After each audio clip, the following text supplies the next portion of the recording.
तो फिर से ज्वाइन करिएगा। क्लास लास्ट टर्न पे हम लोगों ने डिस्कस किया था कि डायोड किस तरीके से फॉरवर्ड बायस और रिवर्स बायस में काम करता है, डिफरेंट डिफरेंट बायसिंग क्या होती है, और फिर डायोड के फॉरवर्ड बायस और रिवर्स बायस में होने से हम लोगों को किस तरीके से डिप्लेशन लेयर पे इफेक्ट देखने को मिलता है और करंट किस तरीके से फ्लो करती है। अब हम लोग स्टार्ट कर रहे हैं V I characteristics of diode. तो V I characteristics of diode को स्टडी करने से पहले जो सर्किट जो डायोड का वी आई कैरेक्टरिस्टिक्स के लिए यूज किया जाता है वो कुछ इस तरीके से एक डायोड है और उससे हमने यहाँ पर लगा दिया है इस तरीके से। ठीक, तो ये जो वोल्टेज जो अक्रॉस डायोड लगेगा this will be called voltage across diode और वी कैन से वीडी। और ऑब्वियसली ये वोल्टेज पी से एन टर्मिनल की तरफ मेजर किया जाएगा। और इसको मेजर करने के लिए आप क्या लगा सकते हो, यहाँ पर इसके पैरेलल में यहाँ पर आप एक वोल्टमीटर लगा सकते हो। ठीक है, एक वोल्टमीटर हमेशा पैरेलल में कनेक्ट होता है, तो यहाँ पर आप इस डायोड के पैरेलल में एक वोल्टमीटर लगा सकते हो कि क्या आपने वोल्टेज अप्लाई किया हुआ है डायोड के अक्रॉस। ठीक है, फिर इस डायोड में करंट क्या फ्लो कर रही है इसको मेजर करने के लिए आप सीरीज में एक एमीटर लगा सकते हो। सीरीज में एक एमीटर लगाओगे तो ये सीरीज में जो एमीटर रहेगा वो ये बताएगा कि डायोड में सीरीज में करंट क्या फ्लो कर रही है। ओके, तो इस तरीके से डायोड में करंट क्या फ्लो कर रही है आपको एमीटर से देखने को मिलेगा। ठीक है, तो जो डायोड करंट होती है वो होती है I D, and I D हमेशा जो डायोड करंट होती है वो हमेशा हम लोग मेजर करते हैं from P to N. P to N जो डायोड करंट होती है उसे हम लोग पॉजिटिव कंसिडर करेंगे और जो एन से पी करंट होगी उसे हम लोग नेगेटिव कंसिडर करेंगे। उसी तरह वी डी जो डायोड वोल्टेज होगा वो P टू N, मतलब P पे पॉजिटिव टर्मिनल हम लोगों ने माना है और N पर अगर हम लोगों ने नेगेटिव टर्मिनल माना है तो उसके अक्रॉस जो वोल्टेज मेजर करेंगे वो डायोड वोल्टेज कहलाएगा। ओके, तो अगर हम लोग यहाँ पर ये देखिए, अगर इस तरीके से हम लोगों ने ग्राफ बनाया हुआ और इस पर्टिकुलर एक्सेस पर जो एक्स एक्सेस है उस पर हमने VD that is diode voltage show किया हुआ है, और जो वाई एक्सेस है उस पर अगर हमने ID that is diode current show किया हुआ है। ठीक है, तो डायोड वोल्टेज डायोड करंट के बीच में अगर हम लोग ग्राफ बना रहे हैं तो डायोड वोल्टेज जो डायोड पे एक्सटर्नल वोल्टेज लगता है वो दो तरीके से लगाया जा सकता है। एक तो हम लोग P से N जो वोल्टेज लगा रहे हैं वो पॉजिटिव लगाएं, और दूसरा क्या हो सकता है P से N वोल्टेज नेगेटिव लगाएं। तो इस तरीके से जो हम पॉजिटिव वोल्टेज लगाते हैं तो इसे हम लोग कहेंगे फॉरवर्ड बायस। ठीक है, और अगर हम लोग नेगेटिव वोल्टेज लगा रहे हैं तो इसे हम लोग कहेंगे रिवर्स बायस। ओके, एक हो गया आपका फॉरवर्ड बायस और दूसरा हो गया आपका रिवर्स बायस। जब हम लोग नेगेटिव वोल्टेज लगा रहे हैं तो इसे हम लोग कहेंगे रिवर्स बायस, और जब पॉजिटिव वोल्टेज लगा रहे हैं तो इसे हम लोग कहेंगे फॉरवर्ड बायस। ओके, अब इसके बाद अब डायोड को जब हम लोग ने फॉरवर्ड बायस में लगाते हैं तो दो तरीके के डायोड हमारे पास है। एक है सिलिकॉन का आर्किटेक्चर बनाया हुआ और एक है जर्मेनियम का। ठीक है, सिलिकॉन वाले में जो बैरियर वोल्टेज होता है जो कि डिप्लेशन लेयर फॉर्म होती है उसके नाते जो फॉर्म होता है वो होता है 0.7 वोल्ट का। ठीक है, वहीं जर्मेनियम वाले में जो बैरियर वोल्टेज होता है वो होता है 0.3 वोल्ट का। ओके, तो यहाँ पर जो डायोड का जो हम लोगों ने फॉरवर्ड बायसिंग में अगर हम लोग धीरे धीरे जैसे जैसे वोल्टेज बढ़ाते हैं वैसे वैसे डायोड करंट आपको P से N की तरफ ज्यादा मिलनी शुरू होती है, लेकिन एक पर्टिकुलर बैरियर वोल्टेज के बाद उस करंट की वैल्यू बहुत तेजी से इंक्रीज करती है। ठीक, जैसे कि आप देख रहे हैं कि सिलिकॉन वाले डायोड में यहाँ पर 0 से लेकर के 0.7 तक ये वो डायोड करंट धीरे धीरे इंक्रीज कर रही है, लेकिन 0.7 के बाद बहुत रैपिडली इंक्रीज कर रही है। क्यों? क्योंकि उसके बाद पर्टिकुलर वोल्टेज के बाद बैरियर वोल्टेज का इफेक्ट खत्म हो जाता है। इसको अगर मैं प्लॉट करूं तो जैसे जैसे मैं डायोड वोल्टेज यहाँ पर 0.1, 0.2, 0.3, 0.4, 0.5, 0.6, 0.7 अगर इस तरीके से बनाऊं तो धीरे धीरे यहाँ पर डायोड वोल्टेज बढ़ेगा। ठीक है, डायोड करंट बढ़ेगी जैसे से, लेकिन जैसे ये 0.7 क्रॉस करेगा वैसे वैसे यहाँ पर डायोड करंट बहुत तेजी से भरनी शुरू हो जाएगी।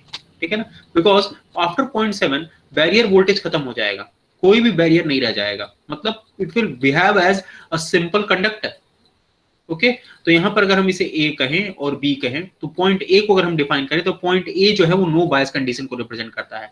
A से B तक क्या होता है कि A से B तक आप वोल्टेज को लगा रहे हैं, एक्सटर्नल वोल्टेज लगा तो रहे हैं, लेकिन वो एक्सटर्नल वोल्टेज ऐसा है कि अभी वो इंटरनल जो बैरियर वोल्टेज है उससे कम है और इसके नाते वो उसके इफेक्ट को ओवरकम नहीं कर पाया है। इसके नाते करंट फ्लो तो कर रही है मेजॉरिटी कैरियर के नाते, लेकिन अभी भी बैरियर मौजूद है, इसके नाते कम करंट फ्लो कर रही है। That current can be small but there will be a current from P to N। Okay, and at the point B, when barrier voltage completely ends, means for silicon if we have applied 0.7 volt external voltage, and for germanium if we have applied 0.3 volt external voltage, then at that particular point barrier has completely vanished, because internal जो electric field काम कर रही होगी और जो external voltage हमने लगाया हुआ उसके नाते जो इलेक्ट्रिक फील्ड काम कर रही होगी, दोनों के दोनों एक दूसरे को कैंसिल आउट कर चुके होंगे। और उसके बाद जैसे ही हम कोई भी वोल्टेज इंक्रीज करेंगे तो उसमें कोई भी अगर फर्दर इंक्रीज होगा तो बहुत तेजी से यहाँ पर करंट इंक्रीज करेगी, because it will behave as simple wire. Okay, तो इसलिए यहाँ पर इस तरीके से बी से सी में फिर सिंपल वायर की तरह से रिप्रेजेंट करेगा, और फिर आप बहुत तेजी से उसको कर बताओगे कि करंट बहुत तेजी से इंक्रीज करेगी। ठीक, सिलिकॉन के ये पर्टिकुलर पॉइंट ये देखिए ये कुछ नी की तरह से है, तो that's why it is called knee voltage और बैरियर वोल्टेज, यही कहलाता है नी voltage, barrier voltage, junction voltage, तीनों ही ये तीनों सेम है। ठीक है ना, this is also called barrier voltage, ये बैरियर वोल्टेज भी कहलाता है, बैरियर वोल्टेज भी कहलाता है, और इसके अलावा ये जंक्शन वोल्टेज भी कहलाता है, it is also called junction voltage. Okay, it is also called junction voltage. ठीक, तो this is also called barrier voltage, knee voltage और जंक्शन वोल्टेज। तो अगर आपको वीआई कैरेक्टरिस्टिक्स को एक्सप्लेन करना है तो आप पॉइंट ए को एक्सप्लेन कीजिए, पॉइंट बी को एक्सप्लेन कीजिए, और पॉइंट ए से बी को एक्सप्लेन कीजिए, और फिर पॉइंट बी से सी को एक्सप्लेन कीजिए। ठीक है ना, तो आप सबसे पहले अगर इसमें एक्सप्लेन करोगे तो आप एक्सेस को एक्सप्लेन करोगे, एक्स एक्सेस पे क्या होता है, वाई एक्सेस पे क्या होता है, और उसके बाद फिर पॉइंट वाइज आप पॉइंट ए को एक्सप्लेन कीजिए, बी ए से बी के बीच में एक्सप्लेन कीजिए, बी एक्सप्लेन कीजिए, और बी से सी के बीच में एक्सप्लेन कीजिए। ठीक है, और बी को B1 B2 मतलब B for germanium, B will explain for germanium, then it will be for 0.3 volt, and for germanium for silicon it will be 0.7 volt. ठीक है, रिवर्स बायस में क्या होता है, रिवर्स बायस में देखिए करंट जो होती है ना वो निगेटिव फ्लो करती है। रिवर्स बायस, रिवर्स बायस में क्या है कि जब आप निगेटिव वोल्टेज लगाते हो, निगेटिव वोल्टेज लगाते हो मतलब आप पी वाले पर क्या लगा रहे हो, निगेटिव। ठीक है ना, और एन वाले पर कैसा वोल्टेज लगा रहे हो, पॉजिटिव। मतलब आप जब निगेटिव वोल्टेज लगा रहे हो तो उस पर्टिकुलर केस में जब आप निगेटिव वोल्टेज लगा रहे हो तो वहां पर रिवर्स बायस की कंडीशन एग्जिस्ट करती है। और रिवर्स बायस वाली कंडीशन में क्या होता है कि वोल्टेज जो है वो निगेटिव लगता है, और यहाँ जो भी करंट फ्लो करती है, वो केवल माइनॉरिटी चार्ज कैरियर के नाते फ्लो करती है। ठीक है, आप रिवर्स बायस और ज्यादा बढ़ाते जाएंगे, करंट की वैल्यू और ज्यादा कम होती चली जाएगी। ठीक है, लेकिन माइनॉरिटी के नाते जो करंट है वो अभी भी फ्लो करेगी। ठीक, मेजॉरिटी के नाते अभी भी कोई करंट नहीं फ्लो कर सकती। इसका मतलब this current which flow in reverse bias is called ID। यहाँ पर क्या होता है, निगेटिव होता है, it is negative in nature। ठीक है ना, और इसे हम लोग क्या कहते हैं, इसे हम लोग कहते हैं reverse saturation current, we call it as reverse saturation current, reverse saturation current। okay, we call it as reverse saturation current। okay, ये रिवर्स सैचुरेशन करंट होता है। ठीक, this is called reverse saturation current. Then after अगर उसके बाद हम लोग देखें कि रिवर्स सैचुरेशन करंट जैसे जैसे आप रिवर्स बायस वोल्टेज को इंक्रीज करते जाओगे, मान लीजिए आपने बहुत ज्यादा रिवर्स बायस वोल्टेज लगा दिया, अगर आपने बहुत ज्यादा रिवर्स बायस वोल्टेज लगा दिया तो आपको ऑलरेडी पता है कि जो इंटरनल इलेक्ट्रिक फील्ड है और जो एक्सटर्नल इलेक्ट्रिक फील्ड है दोनों एक दूसरे को सपोर्ट कर रहे हैं। इसका मतलब डिप्लेशन लेयर में इलेक्ट्रिक फील्ड की वैल्यू और ज्यादा बढ़ती चली जा रही है, डिप्लेशन लेयर और ज्यादा बढ़ता चला जा रहा है। और अगर ई एक्सटर्नल और ज्यादा बहुत ज्यादा इफेक्टिव हो गया, मान लीजिए आपने 10 वोल्ट लगा दिया, तो उसके नाते माइक्रो एम्पियर, आप सोचिए जो डिप्लेशन लेयर की विड्थ होगी वो किस में होगी, वो होगी जो डायोड होगा वो कितने का होगा, मान लीजिए 10 माइक्रो एम्पियर मान लिया। ठीक है ना, तो 10 volt divided by 10 micro ammeter. ठीक है ना, डिप्लेशन लेयर की विड्थ जो होगी वो 10 माइक्रोमीटर में होगी, तो कितना आ गया, this will be 10 to the power of 6 volt per metre. मतलब इतनी हाई इलेक्ट्रिक फील्ड उसके अंदर जनरेट हो जाएगी, विद इन माइक्रोमीटर अगर वो है तो इतनी हाई इलेक्ट्रिक फील्ड जनरेट हो जाएगी। मतलब जैसे जैसे आप वोल्टेज बढ़ाते जाओगे जो उसके अंदर इलेक्ट्रिक फील्ड स्ट्रेंथ है वो बहुत ज्यादा इंक्रीज करती जाएगी, एंड एक समय ऐसा आएगा कि वो इलेक्ट्रिक फील्ड स्ट्रेंथ इतनी ज्यादा हो जाएगी, इतनी ज्यादा एक्सेसिव हो जाएगी कि वो उसके अंदर ब्रेक डाउन कॉज कर देगी। इसका मतलब वो इलेक्ट्रिक फील्ड इतनी स्ट्रांग हो जाएगी कि वो वैलेंस सेल के सारे इलेक्ट्रॉन्स को ब्रेक करेगी, वो सेल के सारे इलेक्ट्रॉन्स अपने आप कंडक्शन बैंड में चले जाएंगे, ढेर सारे फ्री इलेक्ट्रॉन्स और होल्स वहां पर जनरेट हो जाएंगे, means there will be a breakdown condition, and in that particular breakdown condition a very excess large current will start flowing, excess large current start flowing। ठीक है ना, from N to P means negative में एक बहुत large current flow करने लगेगी, this particular thing is called breakdown current, this is called breakdown current. ठीक है, तो रिवर्स में तो करंट पहले बहुत कम फ्लो करती है, this is called ID reverse saturation current. इसकी वैल्यू किस में होती है, इसकी वैल्यू माइक्रो एम्पियर्स में होती है या फिर कहीं कहीं पिको एम्पियर्स में होती है। ठीक, लेकिन एक पर्टिकुलर वोल्टेज के बाद, ठीक, ब्रेकडाउन अगर हो जाता है, ब्रेकडाउन मींस ब्रेकडाउन की दो मैकेनिज्म होती है, और वो होती है एक जनरल ब्रेकडाउन मैकेनिज्म और एक एवलांचे ब्रेकडाउन मैकेनिज्म। इन दोनों के बारे में हम लोग देखेंगे कि किस तरीके से जनरल और एवलांचे ब्रेकडाउन मैकेनिज्म अलग अलग होती हैं। ठीक है, there are two kind of breakdown mechanism. और यहाँ पर देखिए इस पर्टिकुलर कंडीशन में होता क्या है, इस पर्टिकुलर कंडीशन में जब ब्रेकडाउन होता है तो बहुत ज्यादा एक्सेस करंट फ्लो करने लगती है। What is breakdown? Breakdown means if we apply very high reverse bias voltage, then breakdown occur. And how this breakdown occur? Very excess charge carriers are generated. Excess charge carriers are generated, and these excess charge carriers will cause very high current to flow. Okay, this is called breakdown. तो यहाँ पर दो important चीजें हैं। पहली चीज नी voltage, barrier voltage या फिर जंक्शन वोल्टेज, ये कहाँ पर होता है? ये फॉरवर्ड बायस में होता है। और ब्रेकडाउन हमेशा और हमेशा किस में होता है? वो रिवर्स बायस में होता है। ठीक, ब्रेकडाउन हमेशा और हमेशा रिवर्स बायस में होता है। ठीक है, ब्रेकडाउन में के कारण एक्सेस चार्ज कैरियर्स जनरेट होते हैं और जो करंट है वो बहुत तेजी से नेगेटिव डायरेक्शन में फ्लो करने लगती है। So this was all about, अगर आप ए बी सी वहां तक शो कर चुके हैं तो आप यहाँ से ए से लेकर के डी तक आप शो कर सकते हैं। ए से लेकर के डी मतलब ये ब्रेकडाउन मैकेनिज्म से पहले यहाँ पर जो भी करंट फ्लो करती है रिवर्स सैचुरेशन करंट, वो नेगेटिव करंट होती है। और किसके नाते फ्लो करती है? माइनॉरिटी चार्ज कैरियर्स के नाते फ्लो करती है, और इसकी वैल्यू बहुत कम होती है। ठीक, और फिर ब्रेकडाउन वोल्टेज क्या होता है? ब्रेकडाउन वोल्टेज वो वोल्टेज होता है, वो रिवर्स बायस वोल्टेज होता है जिसपे एक्सेस चार्ज कैरियर्स जनरेट हो जाते हैं, और due to this excess charge carriers से एक्सेस नेगेटिव करंट फ्लो करने लगती है। ठीक है ना, और ये ओवरऑल है। ठीक, तो this is all about V I characteristics. ठीक, सिलिकॉन के केस में यहाँ पर 0.7 वोल्ट होता है और जर्मेनियम के केस में 0.3 वोल्ट होता है। ठीक है, नी वोल्टेज। अब हम लोग आते हैं डायोड करंट पे। ठीक, I D is diode current. ठीक, I D is diode current. I naught या फिर I S, I is called reverse saturation current. E to the power of Q V D upon eta K T. ठीक है, Q V D upon K T. Q is charge. Okay, K is Boltzmann constant. This is voltage on diode. Okay, and T, capital T is temperature in Kelvin. And what is this value of eta? Eta की value होती है, germanium के लिए होती है 1 और silicon के लिए होती है 2। आप कैसे याद रखेंगे? जर्मेनियम देखिए अल्फाबेट में जर्मेनियम पहले आता है, जी पहले आता है, एस बाद में आता है। तो इस तरीके से आप याद रख सकते हैं कि for germanium it is 1 and for silicon it is 2। ठीक है, और ये अपॉन ये जो के टी अपॉन क्यू, ये जो के टी अपॉन क्यू होता है, इसकी वैल्यू जो होती है, दिस के T upon Q is actually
क्या हुआ भाई?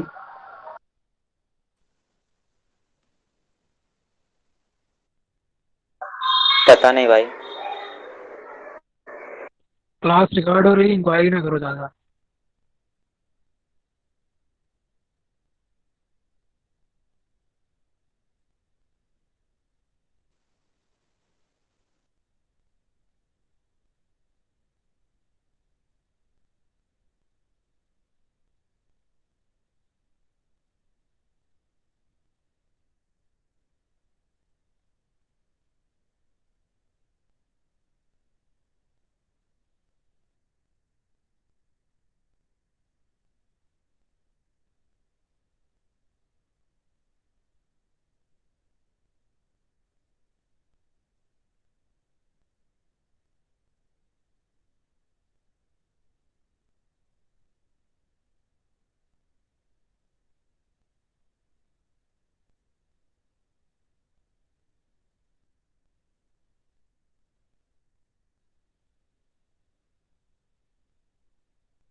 तो डायोड करंट इक्वेशन को मैं एक बार फिर रिपीट कर रहा हूं। डायोड करंट इक्वेशन में देखिए क्या है, I D is equals to I not e to the power of V D upon eta V T -1 है, और वी टी की वैल्यू क्या है, V T is equals to है 26 milli volt. Okay, V D is equals to क्या है, 26 milli volt है। Sir, board not visible. Board is not visible. Okay. Now it is visible. Now it is visible to everyone. Yes, sir. Yes, sir. Yes, sir. Yes, sir. Diode current को मैं फिर एक बार repeat कर रहा हूं। Diode current is ID, ID is equals to I not e to the power of VD upon eta VT -1। So what is VT? VT is equals to 26 milli volt. Okay, so VT we have obtained by Q KT upon Q, by KT upon Q. K is Boltzmann constant, T is equals to temperature and Q is equals to e. इसकी value से हम लोगों ने यहाँ पर VT की value को obtain किया हुआ है। ठीक है, अब मैं वीडी को, अगर diode is forward bias, if diode is forward bias, और अगर मैं यहाँ पर ये मान रहा हूँ कि ओके ऐसा करते हैं कि हम वीडी की वैल्यू को क्या ले लेते हैं, हम वीडी की वैल्यू को केवल 0.25 ही ले लेते हैं या 0.26 ही ले लेते हैं। अभी मैंने बहुत ज्यादा फॉरवर्ड बायस वोल्टेज नहीं लगाया हुआ है। आप देखिए वीडी की वैल्यू को मैं केवल 0.26 लगाया हुआ हूँ। तो ये बताइए वीडी अपॉन ईटा वीटी की वैल्यू बताइए क्या आएगी। ईटा की वैल्यू को अगर आप 1 ले लीजिए, और अगर यहाँ पर आप 26 मिली वोल्ट, मतलब यहाँ पर 26 मिली वोल्ट है, और ये कितना है, इसकी वैल्यू कितनी है 0.26। so this will be 0.26 divided by 26. how much this value will become? This will become 260 divided by 26 and this will become 10. इसका मतलब ये है कि अगर आप डायोड वोल्टेज की वैल्यू को, अगर आप वीडी की वैल्यू को केवल 0.6 लगा रहे हो, 0.26 लगा रहे हो, तो भी यहाँ पर e to the power of 10 -1 into I naught आएगा। This will be diode current। ठीक है, तो e to the power of 10 is very large, very large compared to 1। इसका मतलब ये है कि 1 की वैल्यू बहुत निग्लेजिबल है। इसका मतलब ये है कि डायोड को अगर मैं फॉरवर्ड बायस में स्टडी करूंगा तो डायोड करंट इक्वेशन को मैं फॉरवर्ड बायस में सीधे लिख सकता हूं, ID is equals to I नॉट e to the power of VD upon eta VT। क्यों? क्योंकि जैसे जैसे आप VD की वैल्यू को इंक्रीज करते जाओगे, वैसे वैसे यहाँ पर 1 के e to the power of जो पावर है वो और ज्यादा लार्ज होता चला जाएगा, और 1 के कंपेरिजन में बहुत ज्यादा बड़ा हो जाएगा। ओके, तो दैट्स वाई यहाँ पर हम ये कह सकते हैं कि ये जो है ये 1 को हम निग्लेक्ट कर सकते हैं। So this is called diode forward current equation, diode current equation in forward bias. Okay, so it is called diode current equation in forward बायस। अगर रिवर्स बायस की कंडीशन होगी, रिवर्स बायस की कंडीशन में देखिए ID is equals to क्या होगा, I not e to the power of VD upon eta VT -1। अगर इस तरीके का कंडीशन है, और अगर यहाँ पर देखिए, यहाँ पर जो VD लगेगा इन रिवर्स बायस के केस में, इन रिवर्स बायस, ओके, इन रिवर्स बायस के केस में यहाँ पर VD की वैल्यू क्या है, VD की वैल्यू निगेटिव है। Here VD is negative. जब VD निगेटिव है तो आप यहाँ पे कहोगे e to the power of something negative में आएगा। अगर e to the power of something मान लीजिए -10 में आ जाता है, तो e to the power of -10 is very much less than 1। इसका मतलब ये है कि ये वैल्यू हमें निगलेक्ट करनी पड़ेगी। इसका मतलब ID की वैल्यू क्या आ जाएगी, ID की वैल्यू आ जाएगी -I नॉट। तो जो हम लोगों ने देखा था कि रिवर्स बायस में केवल जो करंट फ्लो करती है वो रिवर्स सैचुरेशन करंट फ्लो करती है, वो हम लोग डायोड करंट इक्वेशन से भी देख रहे हैं कि रिवर्स बायस में जो करंट फ्लो करती है वो केवल और केवल किसके नाते फ्लो करती है, रिवर्स सैचुरेशन करंट के नाते फ्लो करती है।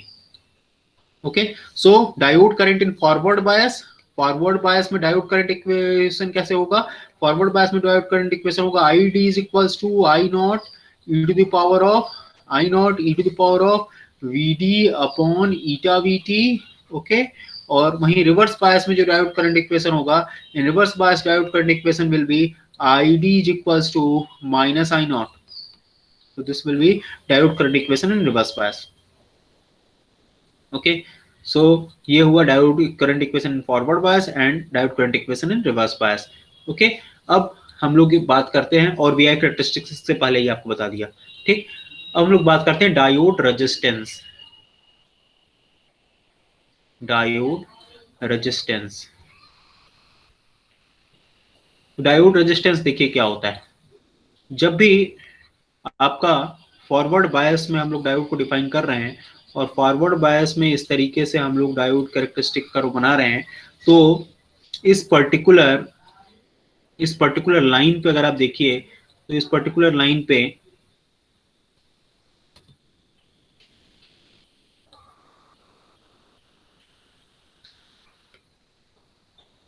ये है डायोड। एक पर्टिकुलर नी वोल्टेज के बाद, आपको पहले भी बता रखा है कि पर्टिकुलर नी वोल्टेज के बाद डायोड करंट की वैल्यू जो है वो बहुत तेजी से बढ़ती है। मतलब अगर हम लोग यहाँ पर ये नी वोल्टेज मान ले रहे हैं, तो this knee, after this knee voltage, ठीक है, diode current value will rapidly increase, okay. और अगर हम लोग यहाँ पर ये, अगर इस लाइन को देखें, तो लगभग लगभग ये स्ट्रेट लाइन को रिप्रेजेंट कर रहा है, ठीक, स्ट्रेट लाइन को रिप्रेजेंट कर रहा है, ओके। अगर तो दो तरीके से यहाँ पर वो डायोड रेजिस्टेंस डिफाइन होता है। पहला होता है डीसी डायोड रेजिस्टेंस, और दूसरा होता है एसी डायोड रेजिस्टेंस या स्टैटिक रेजिस्टेंस, और दूसरा होता है डायनामिक रेजिस्टेंस, ओके।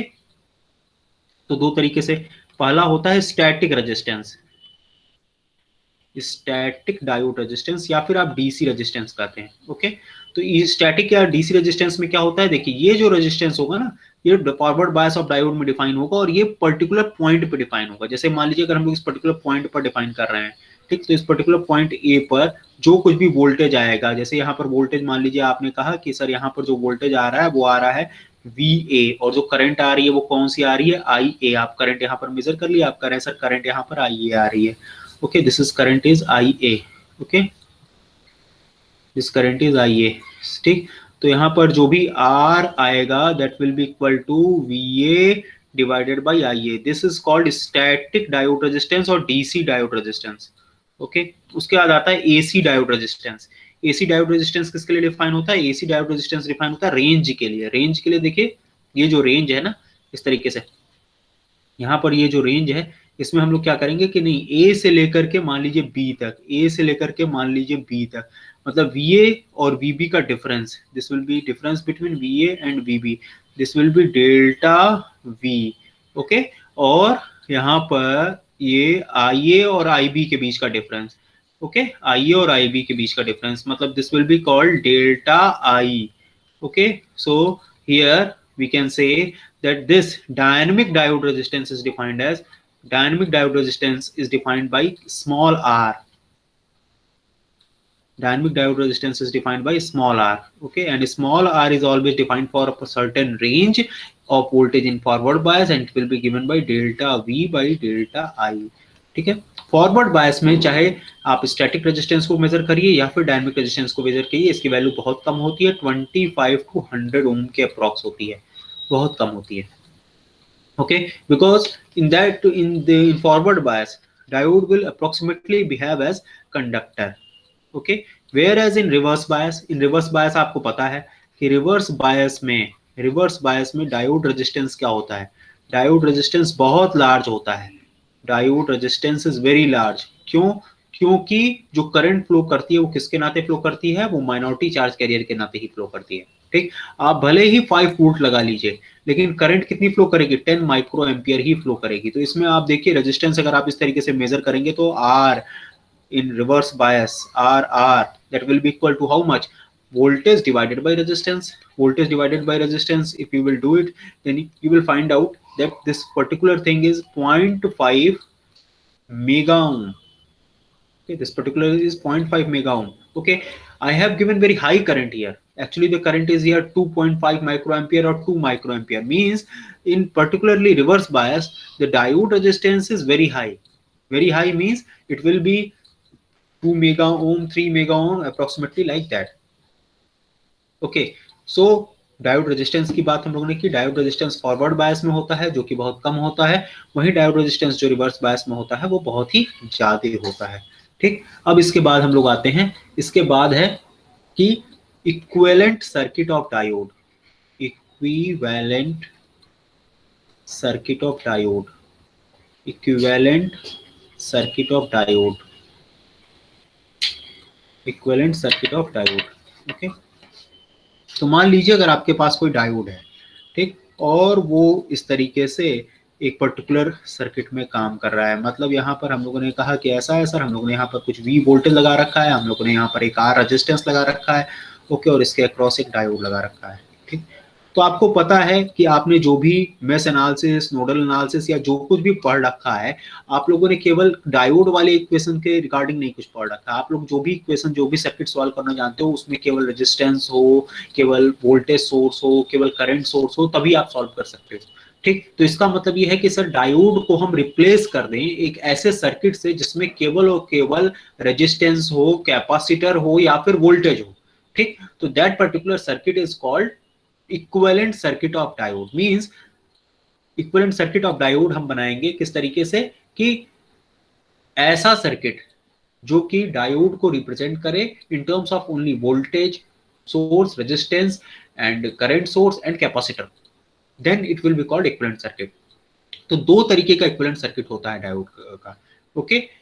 तो इक्विवेलेंट सर्किट का मतलब क्या हुआ? इक्विवेलेंट सर्किट का मतलब ये हुआ कि किसी भी डिवाइस का एक ऐसा नॉर्मल सर्किट के फॉर्म में रिप्रेजेंटेशन, ताकि हम उसे सिंपल किसी नेटवर्क में उसके उस पर्टिकुलर सिंबल या फिर उस पर्टिकुलर डायोड की जगह रख सके और बाकी का जो भी कैलकुलेशन है वो कर सके।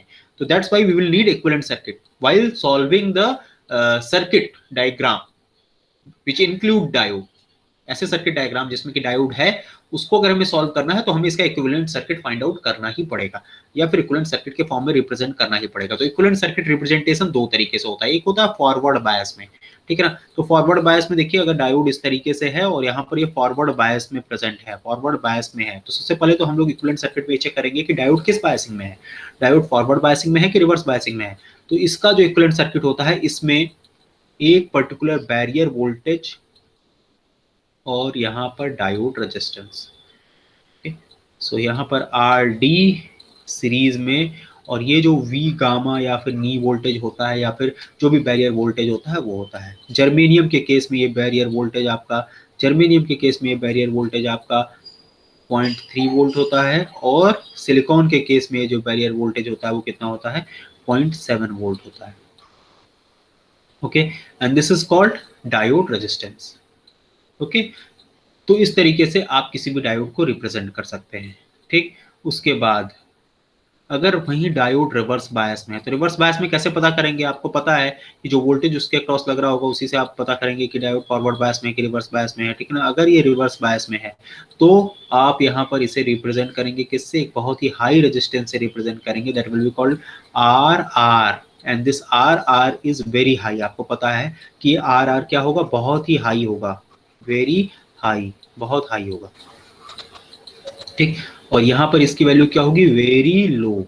यहाँ पर जो वैल्यू होगी इसकी क्या होगी? वेरी लो, ठीक। अच्छा, अब एक और बात आती है, ऐसा भी कंडीशन हो सकता है कि डायोड रेजिस्टेंस उसमें अप्लीकेबल ना हो, या फिर डायोड रेजिस्टेंस की वैल्यू एक्सट्रीम कंडीशन हो। आइडियल डायोड के केस में ये बताइए डायोड रेजिस्टेंस क्या होता है? तो आइडियल डायोड के केस में या तो कोई चीज शून्य होगी या तो कोई चीज इनफाइनाइट होगी। Means in case of ideal there will be no in between things. In case of ideal everything will be either perfect.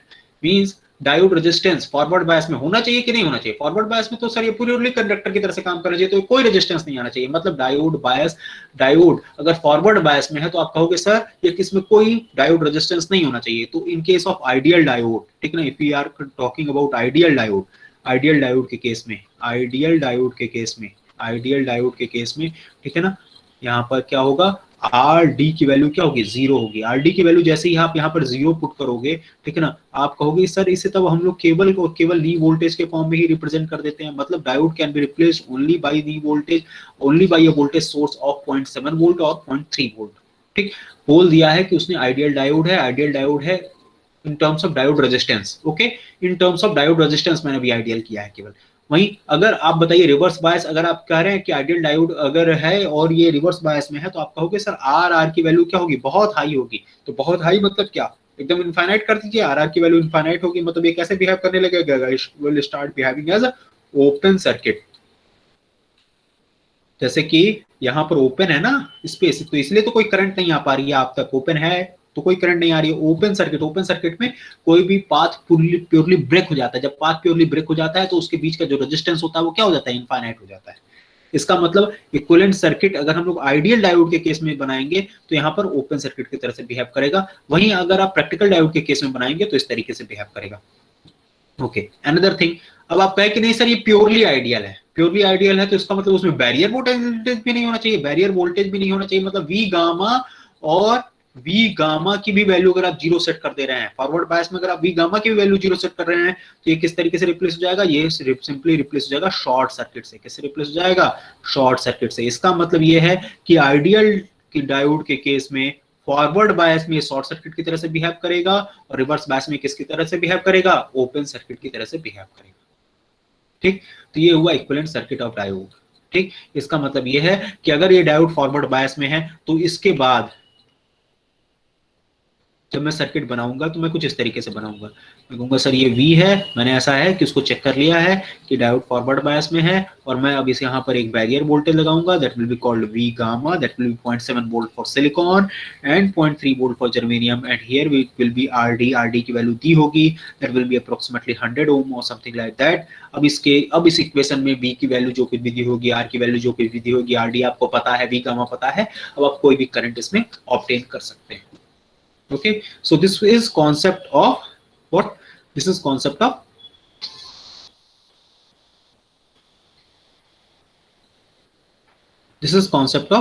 what? This is concept of equivalent circuit. Okay, अब अगर हम बात करते हैं कि VI characteristics of ideal diode, तो ideal diode जैसी तो कोई चीज होती नहीं है, लेकिन अगर आइडियल डायोड का कॉन्सेप्ट अगर हम लोग डिस्कस करें तो आइडियल डायोड का जो VI कैरेक्टरिस्टिक्स होता है उसमें इस चीज को समझिएगा कि आइडियल डायोड में फॉरवर्ड बायस में, ठीक है, फॉरवर्ड बायस में, ठीक, कोई भी चीज अगर फॉरवर्ड बायस में है तो बैरियर वोल्टेज जीरो होगा, मतलब जीरो वोल्टेज के साथ ही उसमें इनफाइनाइट करंट यहाँ पर फ्लो करने लगेगी। जैसे ही आप कोई भी 0.1 वोल्टेज लगाएंगे तो फॉरवर्ड बायस में यहाँ पर इनफाइनाइट करंट फ्लो करने लगेगी। इसका मतलब कोई भी वोल्टेज नहीं है और जो स्ट्रेट लाइन वाली है वो थ्योरी यहीं पर 0 वोल्ट पर ही आ जाएगी क्योंकि कोई बैरियर वोल्टेज नहीं है, और रिवर्स बायस में कभी कोई करंट नहीं फ्लो करेगी। इसका मतलब यहाँ पर इस तरीके से रहेगा।